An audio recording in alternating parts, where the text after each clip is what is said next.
ഇന്ത്യയുടെ വൈവിധ്യത്തെ തകർക്കാനുള്ള ശ്രമവും കേരളത്തിന്റെ പുരോഗതിയെ ഇല്ലായ്മ ചെയ്യുകയുമാണ് കേന്ദ്ര സർക്കാർ ചെയ്യുന്നതെന്ന് CPI സംസ്ഥാന കൗൺസിൽ അംഗം ES ബിജിമോൾ XMLA അഭിപ്രായപ്പെട്ടു.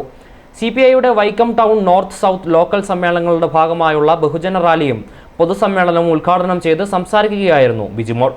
CPI Vaikom town north local സമ്മേളനത്തിന്റെ ഭാഗമായി ബഹുജന റാലിയും പൊതുസമ്മേളനവും നടന്നു. CPI സംസ്ഥാന കൗൺസിൽ അംഗം ES ബിജിമോൾ ഉദ്ഘാടനം ചെയ്തു. സാർവത്രികമാക്കി അതിനേക്കാളുപരി സൗജന്യമാക്കി. ആ കാലത്തെ വിവാദങ്ങൾ നമുക്കെല്ലാം അറിയാം.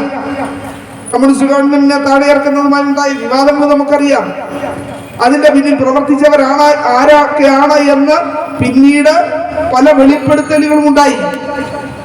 ഇതൊക്കെ വേറെ വിഷയങ്ങളാണ്. പക്ഷെ ആ ഒരു ഗവൺമെന്റ് എടുത്ത നിലപാടുകൾ, നയങ്ങൾ ഇന്ന് നമ്മൾ എന്തൊക്കെയായിട്ടുണ്ടോ അതിന്റെയൊക്കെ അടിസ്ഥാനം അവിടെയാണ്. എന്നിട്ടും നമ്മുടെ വളർച്ചയിൽ എന്തോ ഒരു കുഴപ്പമുണ്ടായെങ്കിൽ അതിനൊരു കാരണമുണ്ടാവും. ആ കാരണം എന്താണെന്ന് കണ്ടുപിടിക്കട്ടെ. South local secretary KV Jeevarajan അധ്യക്ഷത വഹിച്ചു. മണ്ഡലം secretary MT Baburaj, MLA CK Asha, P Pradeep, Anil Viswas, ex-MLA K Ajith, Leelamma Udayakumar, Chandrababu Edadan എന്നിവർ പ്രസംഗിച്ചു. i4U news Vaikom.